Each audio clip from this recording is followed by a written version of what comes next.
a rebellious teenager, running the roads, drinking, doing drugs, a hands-off mother, Shayna kind of had free reign from her mother, and a strict stepfather. He wanted her to have a curfew, to have to come home, to have to go to school. It was a recipe for tragedy. I can't tell if he's been shot in the face or somebody hit him with something. And the investigation would send authorities scrambling to answer two questions. Had a rebellious teen gone too far? I heard her say, yeah, I did it for my mom. Or was she acting under parental supervision? Who came up with the idea and the plan? Cushing, Texas, October 23rd, 2005. It was a little after 7 a.m. when the phone rang at Frances and David Bone's house. The caller was their son James's wife, Marcia Kelly, and she needed a favor. James wasn't answering his phone. Marcia called wanting someone to go wake him up because she couldn't get him awake. Marcia was wrapping up her night shift at Lufkin Memorial Hospital. And her truck driver husband, Marcia explained, needed to get an early start on some repairs to his rig. He wanted me to call him at 7 and wake him up so he could finish what he was doing to the trucks. David Bone went next door to wake up James. His home was only about 75 or 100 yards away. But James didn't answer the older man's knock. He called Marcia and told her James didn't wake up. And she said, no, he's got to get up. You've got to get him up. So David returned next door. Only this time, he didn't just knock. He went inside. That's when he found James lying in bed. James was eerily still, with a quilt pulled up over his head. He kept calling James and couldn't wake James up. Took his walking stick and poked him on the foot, and he didn't move or anything.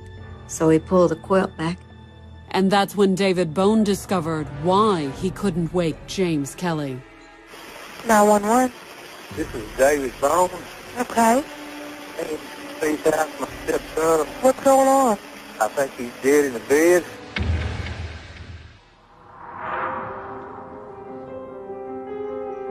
Marcia was only 21 when she met James Kelly. But she'd already been married, divorced, and a mother. I got married the first time at 17. When I met James, I had 2 children, Shayna and Caitlin. She also had a bit of a reputation, a holdover from her years as a rebellious teen. I quit school in the 9th grade, dabble into marijuana a little bit. She got into, different trouble hanging around with, different people, that she shouldn't have been hanging around with.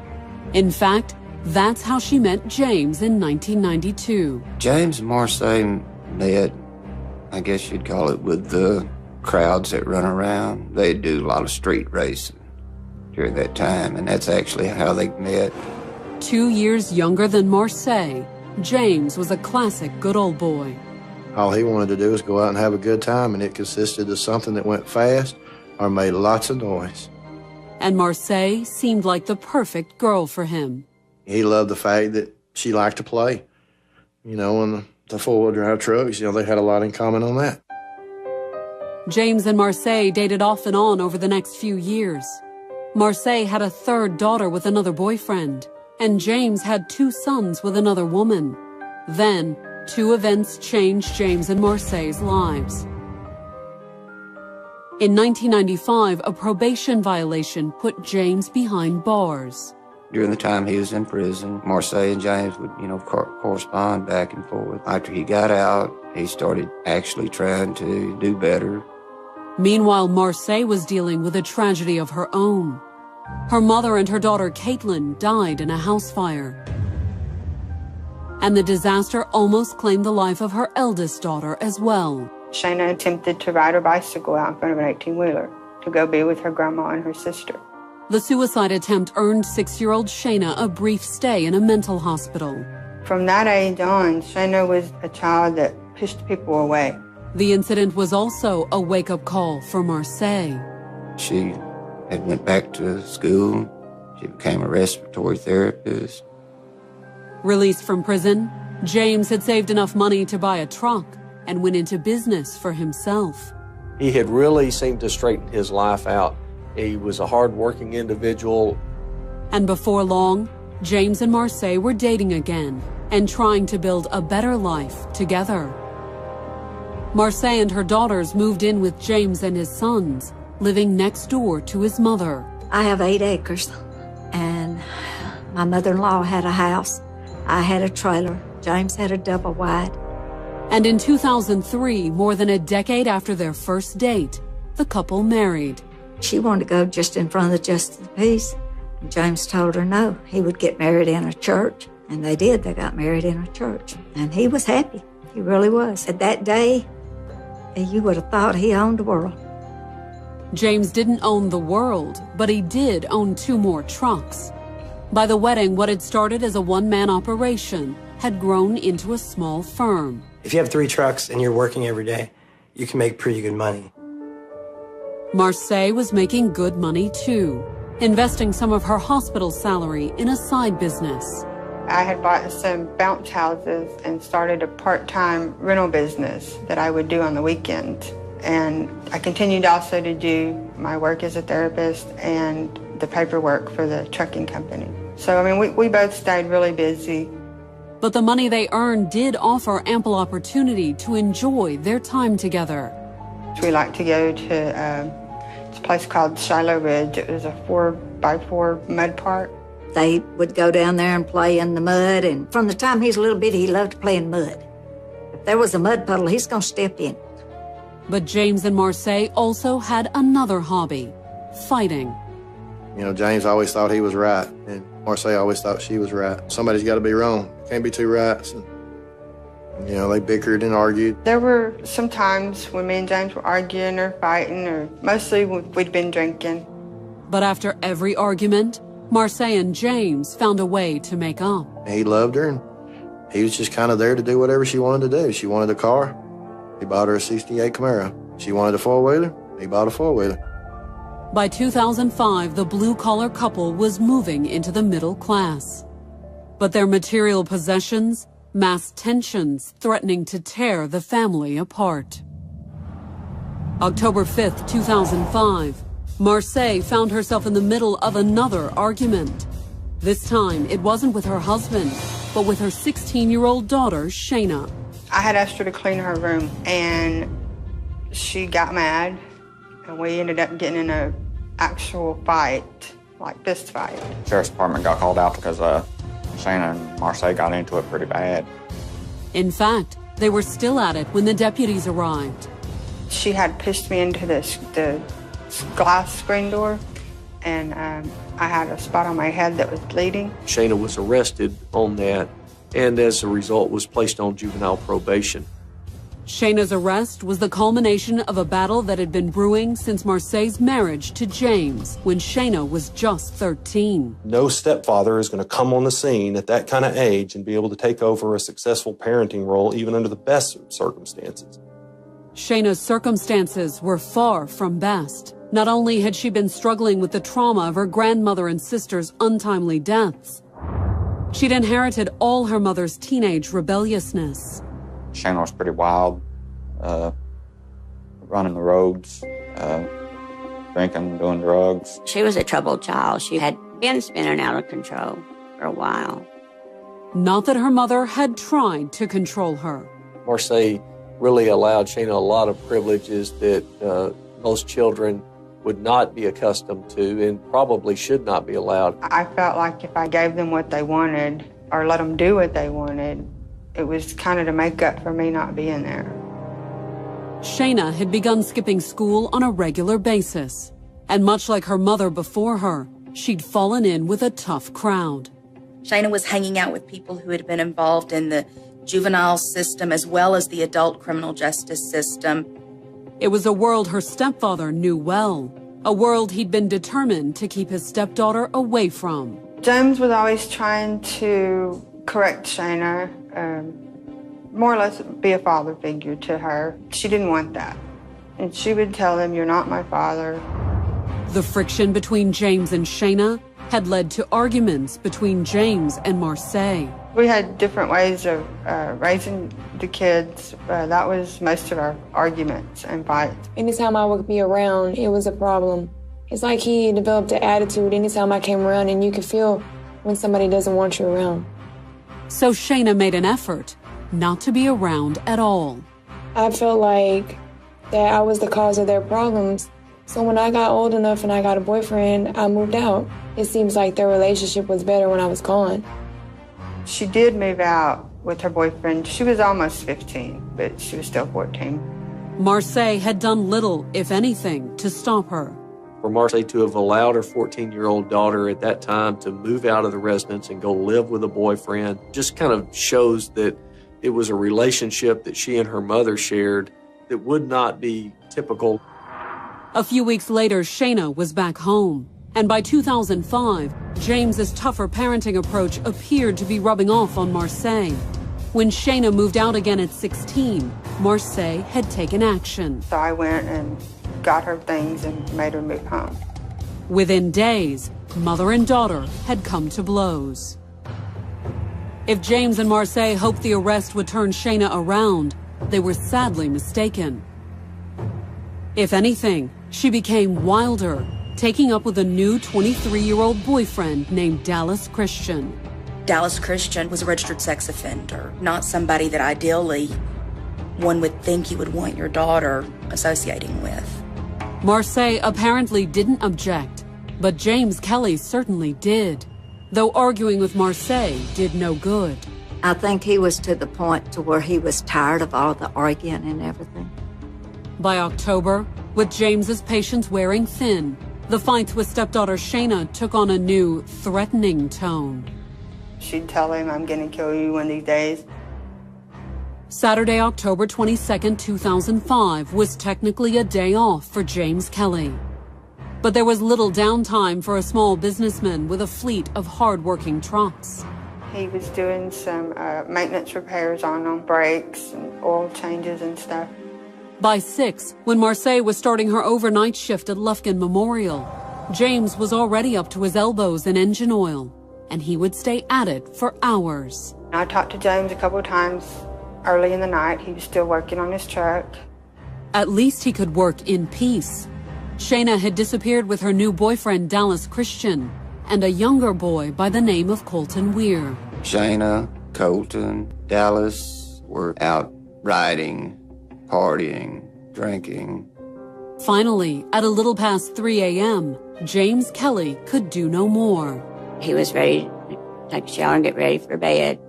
But as exhausted as James was, the work wasn't finished. He called his wife, Marcia, at the hospital asking for a wake-up call, that he needed to wake up early on Sunday and get back to work. That wasn't anything unusual when he stayed up late. His wake-up call arranged, James had laid down for a few hours' sleep. James went to bed around 3:30 in the morning, and he expected to be awakened about 4 hours later.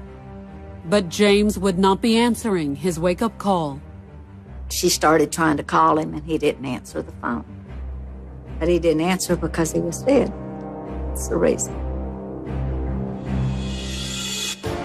Coming up, Marcia receives the awful news. Okay, hang tight, stop.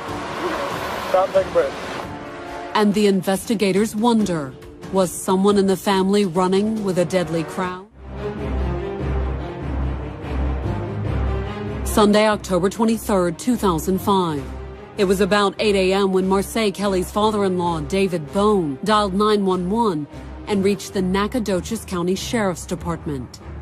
The call reported that something was wrong with James Kelly, that there was obvious signs of blood. They needed an ambulance. I can't tell if he's been shot in the face or somebody hit him with something in the face, but it's all bloody as hell. Bone had gone to wake his stepson a few minutes earlier at Marcia's request. She'd been trying to call James for almost half an hour, and he wasn't answering the phone. I couldn't get him up, so I called and I asked his stepfather if he would go and wake him up. But James Kelly couldn't wake up. When Mr. Bone went inside the bedroom, he pulled the covers back from James's head and immediately saw that James was dead. With sheriff's deputies on the way, David Bone called his daughter-in-law back. My husband called Marcia Dade and told her that she needed to come home, that something bad had happened. He said he's got some blood on his mouth. He said I called the ambulance. I said, okay, I'm leaving work. Although she was apparently too shaken by the news to drive. I called James's best friend, and I told him something was wrong with James, and I wanted to know if he'd drive me out there. I jump in the car, and we're making a mad dash for James and Marcia's house. While Marcia and Kevin Dill sped toward the Kellys' house, deputies were arriving on the scene. They found James's mother, stepfather, and a growing number of neighbors gathered in the yard. It doesn't take word long to spread in a small community, so other people that knew the Kelly family also began arriving. They had little information to offer the investigators, however. Everyone present was upset. They knew that something tragic and terrible had happened to James. They weren't exactly sure at that point what had happened. When the deputies went inside, they found James exactly as David Bone had described in his 911 call. It was dark. He was laying in the bed, had the covers up to him. In his call, David Bone had been unsure whether his stepson had been beaten or shot. For law enforcement officers, there was no mistaking the grisly wound that had left James Kelly covered in blood. Kelly had been shot in the face.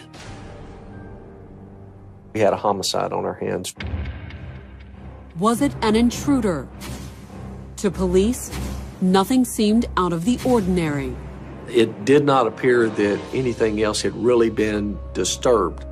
But lying on the floor near James's bed, the deputies did find one puzzling clue. There was a telephone, a cellular phone laying in the bedroom on the floor that was still open, still in a call-type state. Had James been shot in his sleep? Or had he been trying to make a call when the killer struck? While the officers pondered the mystery, Marcia and James's friend Kevin picked up an impromptu police escort as they sped to the scene. We call her fast traffic down Northwest College in excess of 90 miles an hour. We get pulled over by the law. Of course, we're going too fast. The car had barely stopped before Marcia leaped out to try and explain the situation. Okay, hang tight, stop. Stop and take a breath. When you look at the video, you see that Marcia is very distraught. What's the deal? I don't know. My father-in-law found my husband and the cops just got there. They said he's dead. Marcia was in such obvious distress that the officer let them go with a warning. I'm sorry for your loss. Don't go down. By the time she'd reached home a few minutes later, however, it appeared that Marcia had pulled herself together. When we pulled up in the yard, she calmly got out of the car, walked over there, talked to an officer for a second. Marcia walked up on the porch, and Bill Ball was coming out the door. And she looked at him and said, "Is he dead?" And Bill said, "Yes." Confirmation of the horrible news seemed to send Marcia into shock. She just turned, walked in the house, got the dog food, went and fed the dogs. She was flat. She had no emotions, no nothing. So I asked, could I feed the dogs? Because I wanted in the house. I just wanted in, to see. The officers at the scene did have some questions for her, however. While the coroner's personnel removed James's body from the bedroom, Marcia sat in the living room and gave the investigators a brief statement. We asked her some questions about the last time she had spoken to James. Marcia told the deputies she'd last talked to James while at work at around 3:30 a.m. when he'd requested the wake-up call. And then they asked me, do you know anybody that wanted him dead? I said no. They asked, did you have any enemies? I said, well, there's people that don't like him, but I wouldn't say enough to kill him. That's what Marcia said in the living room. But out in the yard, deputies were getting a different story from family members. Shayna's name came up several times. The family, as well as law enforcement, was familiar with the troubled relationship that Shayna had with James. Not only had Shayna frequently sparred with her stepfather, several of the young men she ran with had police records. Dallas Christian's name, Colton Weir's name, they all emerged very early on. And we in law enforcement here were familiar with some of those names from some prior dealings as well. And as the deputies at the scene couldn't help but notice, Shayna and her friends were conspicuously absent from the growing crowd in the yard. We wanted to talk to Shayna, so we began to ask Marcia and family members where we could find her at. Marcia played a part in helping us track them down by calling them. Shayna and Dallas Christian came in together that evening. Questioned by the investigators, Shayna said she'd last seen James Kelly at around 9 p.m. the night before. I went home last night about 9 o'clock and got my clothes. I sat down with my dad and we talked for a little while, and I asked him, can I go stay at a friend's house because I'm on probation? And he said yes. For once, according to what she told the detectives, there had been little drama between Shayna and her stepfather. Nobody argued, we didn't fight, you know, we just talked. Asked what she'd done Saturday night, Shayna said she and the boys had spent most of the evening driving around the back roads and partying down by the river. They were out at the Shawnee River bottom drinking that night. It's not uncommon for teenagers to gather up down there, build bonfires, and have a party. And apparently that's what they had done on this particular occasion. In the next interrogation room, deputies got a similar story from Dallas Christian and from 15-year-old Colton Weir when he was questioned the next day. We went down to Shawnee and chilled out down there and watched the fire, you know, shot a couple of guns off. All three stories more or less matched, but not. Details and inconsistencies in their stories began to emerge, and we could then question them more specifically. And the investigators knew exactly where to apply the pressure. The youngest member of the trio, 15-year-old Colton Weir. Colton, I believe you're a smart enough kid to know what you're in here for. And I believe that you need to get it off your chest. I believe it's eating you alive, and you need to talk to me about it. Coming up, deputies press Colton Weir for a confession. Did you shoot James Kelly? And his answer takes the investigators in a startling new direction. She offered him remuneration. On the evening of October 23, 2005, James Kelly had been dead less than 24 hours. But the Nacogdoches County Sheriff's Department already had several strong suspects in his murder. Kelly's stepdaughter, Shayna Sepulveda, her boyfriend, Dallas Christian, and their friend, Colton Weir. These kids had been into some trouble. We had dealt with them. 16-year-old Shayna also had a history of fighting with her stepfather, something her mother, James's wife, Marcia, hadn't mentioned to the investigators. I had my suspicions, but no, I didn't say anything because, first of all, I hadn't talked to my daughter. And why didn't she mention her daughter's James? According to Marcia, it was because she hadn't taken them seriously. It's a teenager ranting and raving. That's the way I took it. I mean, I never believed there was any truth in it. Questioned that evening, Shayna and her boyfriend had both denied killing James Kelly. But when the investigators spoke to 15-year-old Colton Weir, the young man who'd been riding around with Shayna and Dallas that Saturday night, it was quickly apparent that the teenager knew something. I can look in your face and I can tell that you need to get it off your chest. I mean, it's eating you alive. I can see it in your face. By the time we were able to more or less confront him, Colton had had a little bit of time to reflect on the gravity of what he had done. Investigators were quick to capitalize on Colton's guilty conscience. Did you shoot James Kelly?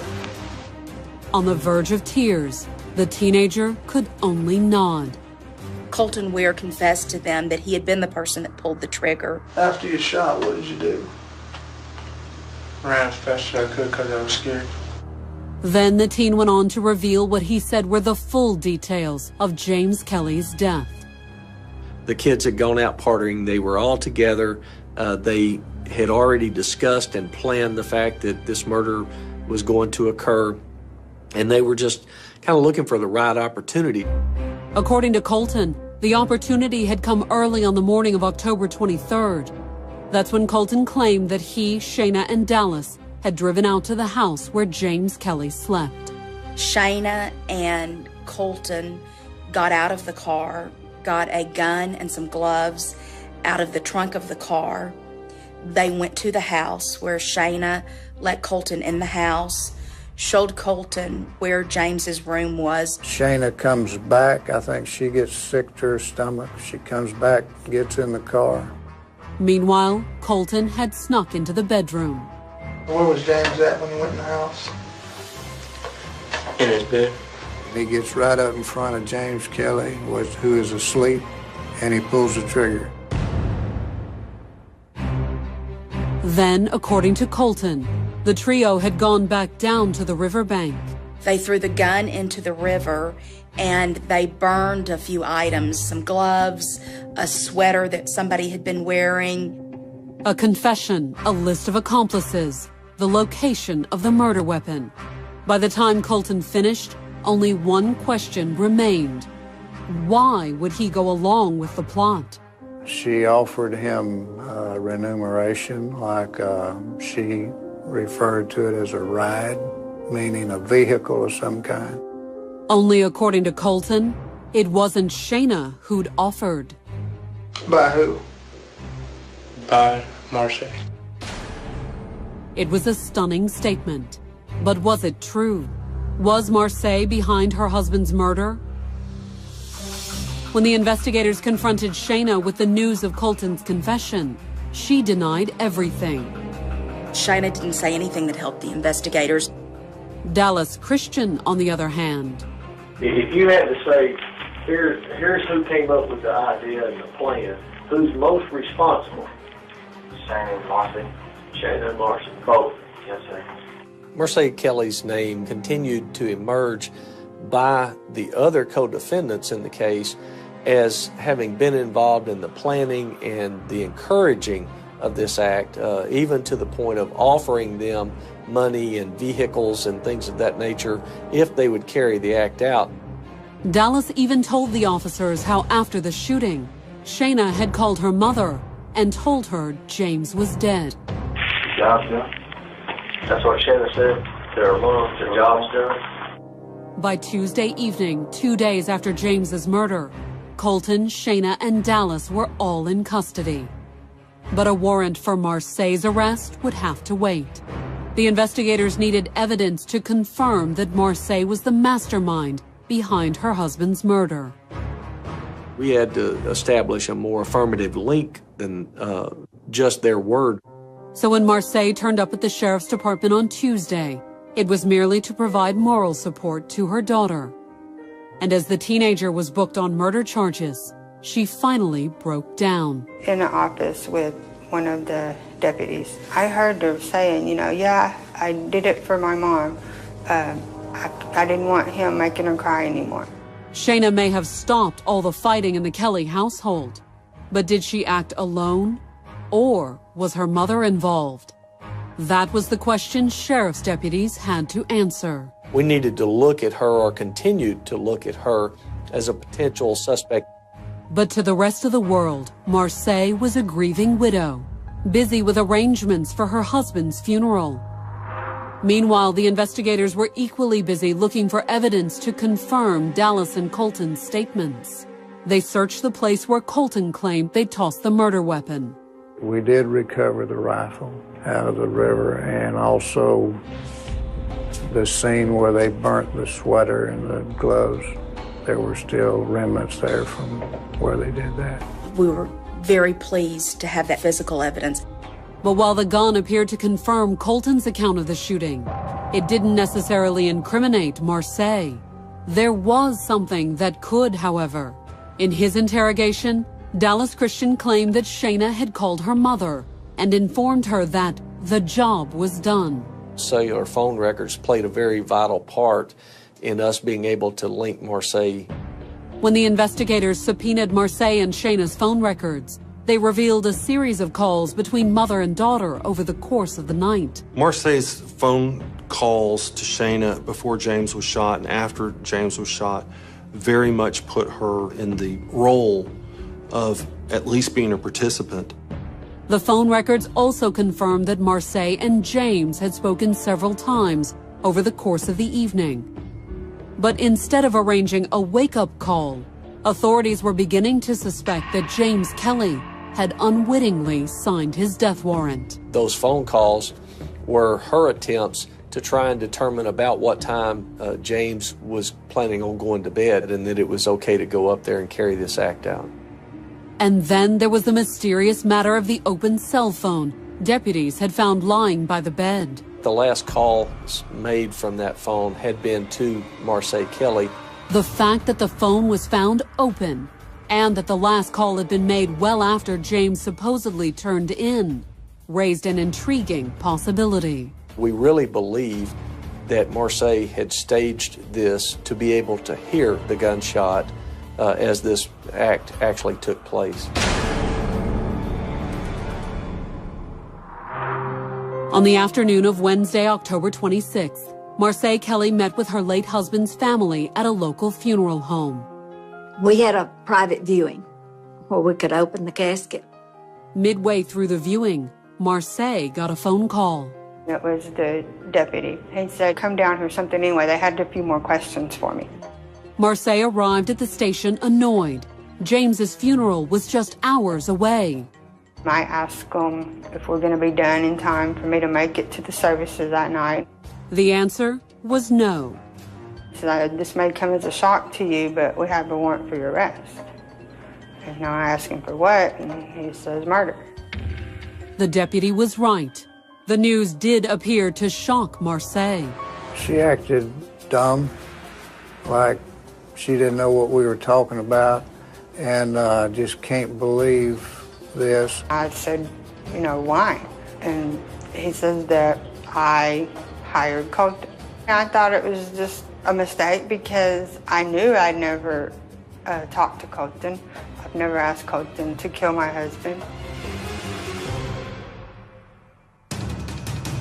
Coming up, Marcia's case goes to court, and Shayna takes the stand. It was heartbreaking. August 1st, 2006. It was less than a year since Marcia Kelly's husband James had been found dead, shot to death in his sleep. Marcia's 17-year-old daughter Shayna had immediately been suspected of the crime. Shayna's name certainly came up early on. Shayna was on juvenile probation at that particular time for assaulting Marcia. But once Shayna, her boyfriend Dallas Christian, and friend Colton Weir were in custody, things had only gotten more intriguing. The case took a huge turn from being a case of an upset stepdaughter and her friends killing a man to his own wife being implicated in a murder-for-hire scheme. They began to immediately explain to us that Marcia had actually offered them payment for having her husband killed. And when Marcia walked into an East Texas courtroom that morning to stand trial for her husband's murder, she faced the possibility of life in prison. After a great deal of talk with James's family, I just didn't believe a jury would send Marcia to the death chamber for this offense. So I elected not to seek the death penalty. But why would Marcia want James dead? When she presented her opening statement that morning, prosecutor Stephanie Stevens said the motive was simple: money. Not only would Marcia get the assets of James's trucking business, there was also his life insurance, money that Marcia was very keen on collecting, according to the prosecutors. The funeral home director did actually contact us and advise us that they thought it was a little strange that she had asked about collecting on those payments. And prosecutors claimed Marcia had earmarked a portion of that money to pay Colton Weir for the hit. Marcia, through Shayna, had promised him a truck in exchange, a truck and I believe some money in exchange for doing this. There was also mention of a jet ski, stuff that He never had, probably didn't think he'd ever would have. So he fell for it. In its open, the defense didn't deny that Marcia had talked about killing James. But in their version, it wasn't part of any elaborate plot. I did a few times say that I wanted James dead, but people say that every day. I mean, everybody says that sometimes when they're, you know, God, I just want to kill you, but not in the same context as it was made out to be. Marcia tries to minimize her involvement by saying, oh, I thought everybody knew I didn't really mean it. Was it solicitation, or was Marcia simply venting? When the prosecution started presenting its case that afternoon, they argued that Marcia had done far more than occasionally wish James dead. It wasn't something that happened, you know, one night at a party she had too much to drink. It happened at different times, at different locations. And prosecutors had a pair of witnesses to back up the claim. And they weren't Dallas Christian and Colton Weir, the two young men who'd already implicated Marcia. She had discussed killing James with not just Colton Weir, but with a few people. We were actually able to establish two different individuals that Marcia had approached in the past and offered the payment of money or vehicles to have her husband killed. On August 3rd, the prosecution rested, certain they'd prove that Marcia was behind James's murder. You don't go out and initiate contact with 3, 4, however many different young men, promising them something to kill your husband unless you're serious about it. When the defense started presenting its case that same afternoon, they maintained that Marcia never intended to have James killed. Instead, they claimed that Shayna, Colton, and Dallas had acted on their own. Her own daughter and 2 other teenagers, she threw all 3 of them under the bus. Well, I think they were just talking about things that were going on, and it just happened. I don't think they went out that night planning to do that. I mean, I really don't believe that. Marcia stopped short of taking the stand and accusing her own daughter of murder, however. In fact, she didn't testify at all. Instead, it was her 17-year-old daughter who took the stand on August 4th. Shayna elected to testify on her mother's behalf at Marcia's trial. When she came in and she still had her cuffs on, it was heartbreaking. I mean, I hated seeing her like that. Despite the fact that her own murder trial was still pending, Shayna made an emotional confession on the stand. We left the house, and after I heard the gunshot, nobody said nothing in the car. I had went back to the car. Nobody had said nothing. And then just out of the blue, Colton says that he killed him. He goes, I killed a man. Well, I freaked out and I started screaming because I couldn't believe that that anything happened like that. According to Shayna, there was no plan and no possibility that her mother could have been involved. My mom was at work and stuff. I mean, she didn't have nothing to do with this. And the DA was steady saying, she paid this kid, she paid this kid. She didn't. I made all fingers point to me and my friends. Mainly all fingers point to me. Shayna kind of threw herself under the bus there for her mother and said, I'll take the blame for all of this. You know, Marcia didn't do it for her. She certainly wasn't trying to save Shayna from any sort of blame or keep from implicating Shayna in anything. If what Shayna said was true, her tearful testimony absolved Marcia of all guilt, at least the criminal kind. The only way I blame myself is I put her in that environment. August 4th, 2006. It took the jury just 2 hours to reach a verdict in the murder trial of Marcia Kelly. The 35-year-old was accused of conspiring with her daughter Shayna, Shayna's boyfriend Dallas Christian, and another young man named Colton Weir to kill her husband James. If convicted, she faced life in prison.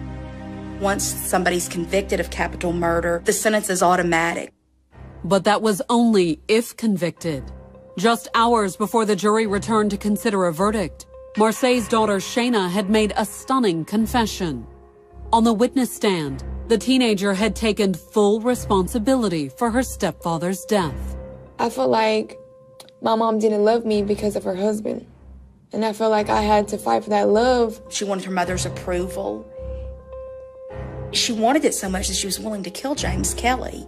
And then even after killing him, she was willing to put herself out there to save her mom. When Shayna testified at my trial, it was really heartbreaking to see her up there defending me. But would Shayna's courtroom confession sway the jury? The answer was no. The jury found Marcia guilty of murder. Although Marcia didn't actually pull the trigger, she definitely encouraged, aided, solicited Colton to pull the trigger. And according to the investigators and prosecutors on the case, Marcia is exactly where she belongs. She used her child.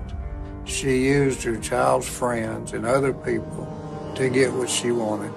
She's ruined more than just her husband's life. She's ruined the lives of everybody's family that was involved in this thing. Shayna disagrees. Convicted of murder in 2007 and also serving life in a prison just a few miles away from Marcia, she continues to stand by her mother. I don't think my mom should be in prison. There's no reason for her to be here.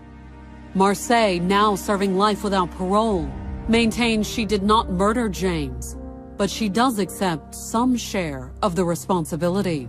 25%. And that's because I had, we were all there.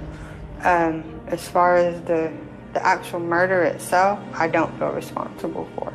Well, I just hope that one day this will be straightened out. There was no capital murder. There was a murder, but there was no capital murder.